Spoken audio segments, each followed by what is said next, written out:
hi friends गिबियावनो ब्रह्म जब info चेनेलाव गासिखौबो बरायनाय जाबाय दा नोंथांमोननि थाखाय मोनसे गोदान भिडिअ लानानै फैबाय आरो दिनैनि भिडिअ आङो मोनसे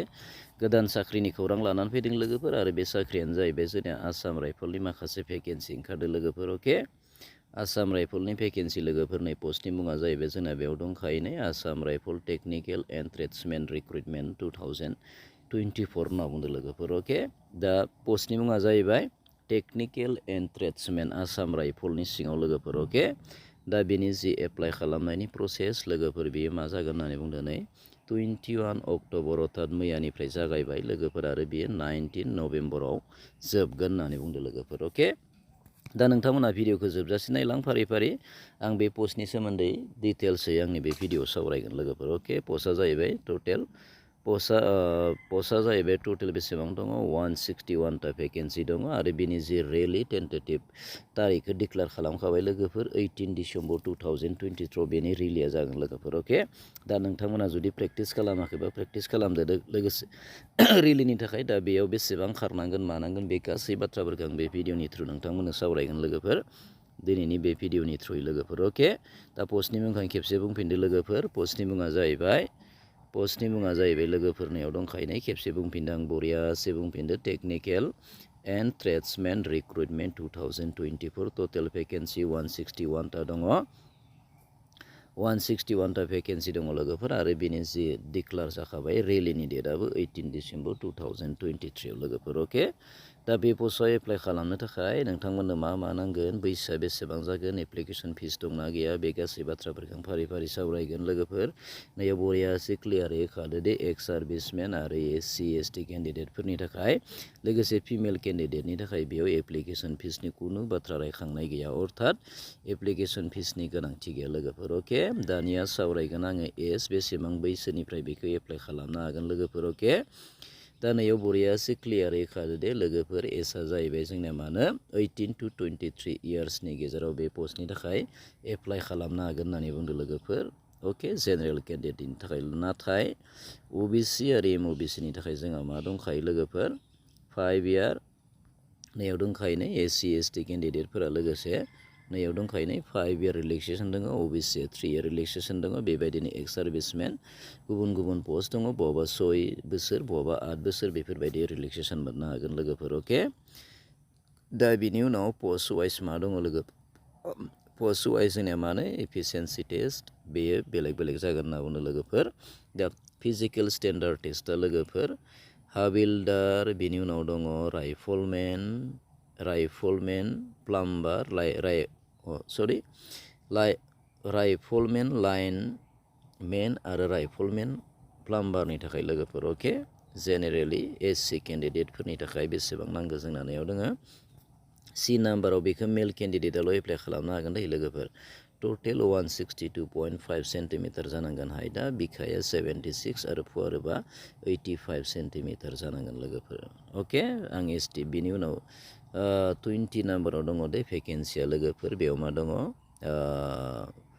नाइफ सुबिदार बिनि उनाव दङ वारेन्ट अफिसार इलेक्ट्रिकेल एन्ड मेकानिकनि थाखाय लोगोफोर अके बेवहायबो C नाम्बाराव बरियासे क्लियारै होखादो जोंनि ST फोरनि थाखाय लोगोफोरनियाव दङ नै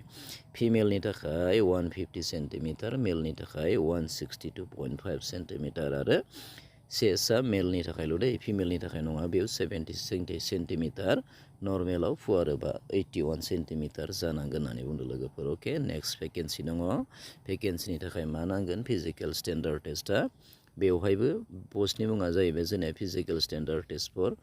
वारेन्ट अफिसार अर्थात PA नि थाखाय लोगोफोर अके बेयावबो C नाम्बाराव बरियासे क्लियारै होखादो दे जोंनिया नै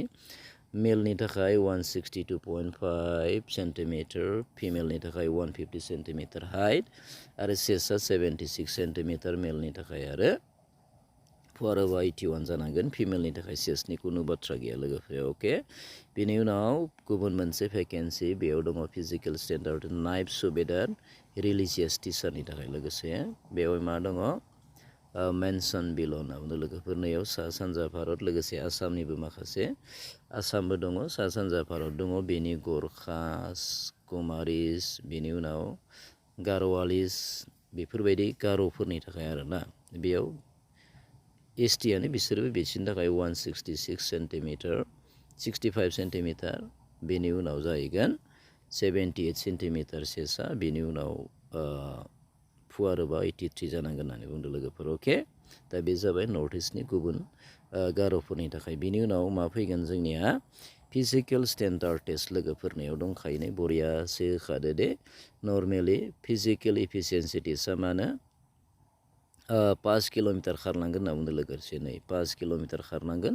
मेल केन्डिडेटआ 24 मिनिट्सनि गेजेराव लोगो अके बिनि उनाव फिमेला खारनांगोन 1.6 किल'मिटार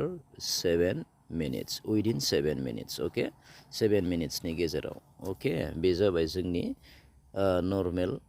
SC ST केन्डिडेटफोरनि थाखाय लोगोफोर अके बेनि उनाव जुदि फिजिकेल इफिसियेन्सि टेस्ट फिजिकेल स्टेन्डार्ड टेस्टआ जोबनायनि उनाव लोगोफोर गुबुन मोनसे टेस्ट जागोन बेनो जाहैबाय ट्रेड टेस्ट अर्थात स्किल टेस्ट जागोन लोगोफोर अके बेनि उनाव मा जागोन रिटेन टेस्ट जागोन टटेल 100 मार्कनि कुइसन फैगोन आरो बेयाव SC ST EWS आरो जेनेरेल पासिं मार्कआ जाहैगोन जोंना बेसेबां नैयाव खादनाय बरियासे खादो 35 निफ्राय 33% मोनथारनांगोन होननानै बुंदों लोगोफोर अके अब्लानिया बेयाव पास जागोन होनना बुंदों लोगोफोर बेनि उनाव बेयाव जुदि क्वालिफाइड जायोबा मा जागोन मेडिकेल टेस्ट लानाय जागोन होननानै बुंदों लोगोफोर मेडिकेल टेस्ट बेनि उनाव मा खालामगोन लोगोफोर मेरिट लिस्ट दिहुननाय जागोन लोगोफोर अर्थात फाइनेल मेरिट लिस्ट दिहुननाय जागोन लोगोसे अके दानिया फैगोन जोङो इडुकेसनेल क्वालिफिकेसन लोगोसे अके बबे पस्टआव एप्लाइ खालामनो थाखाय मा फरायनाय जानांगोन बेखौ रोंथारनांगोनथ' दानिया ट्रेड पार्सनेल एसिस्टेन्टनि थाखाय लोगोफोर बेयाव मा फरायनाय जानांगोन 10+2 जाथारनांगोन होननानै बुंदों लोगोसे बेनि उनाव ट्रेड रिलिजियास टिचारनि थाखाय मा जानांगोन लोगोसे ग्रेजुवेट माइथमेट संस्कृतआव जानांगोन होननानै बुंदों लोगोफोर अके बेनि उनाव गुबुन मोनसे भेकेन्सि दङ बे भेकेन्सिया जाहैबाय लाइनमेन फिल्डनि थाखाय मा जानांगोन क्लास 10 पास जानाय जानांगोन होननानै बुंदों लोगोफोर अके क्लास 10 पास जानाय जाथारनांगोन होनना बुंदों लोगोसे अके क्लास 10 पास जानाय मा होनना बुंदों नैयाव खादो नै 10 पास जानांगोन होननानै बुंदों लोगोसे अके नेक्स्टआव दङ गुबुन मोनसे बेयाव मा जानांगोन ट्रेड रिकभारि भेहिकेल मेकानिकनि थाखाय मा होनो ITI थ' नांखागोन बेनि अनगायैबो मा जानांगोन क्लास 10 पास जानाय जानांगोन होननानै बुंदों बैसोआ 18 to 25 नि गेजेराव हागोन ST हिसाबै 5 year प्लास जागोन अके बेनि उनाव नेक्स्ट भेकेन्सि दङ ट्रेड ब्रिज रडनि थाखाय बेयाव मा जानांगोन बैसोआ 18 to 23 नर्मेलि आरो बेयाव 5 year प्लास जागोन ST नि थाखाय मेट्रिक पास जाबानो जागोन होननानै बुंदों लोगोसे अके बेनि उनाव गुबुन मोनसे भेकेन्सिया जाहैबाय लोगोफोर इलेक्ट्रिकेल मेकानिकनि थाखाय लोगो 18 to 30 इयारनि गेजेराव एप्लाइ खालामनो हागोन होनना बुंदों लोगोसे अके बेनि उनाव मा जानांगोन फरायनाया जानांगोन बेचेलर डिग्रि अके नैयाव जानांगोन 10+2 मा होनो ड्राफ्ट्समेननि थाखाय लोगोफोर अके बेनि उनाव प्लाम्बारनि थाखाय बेसेबां जानांगोन क्लास 10 पास जाबानो जागोन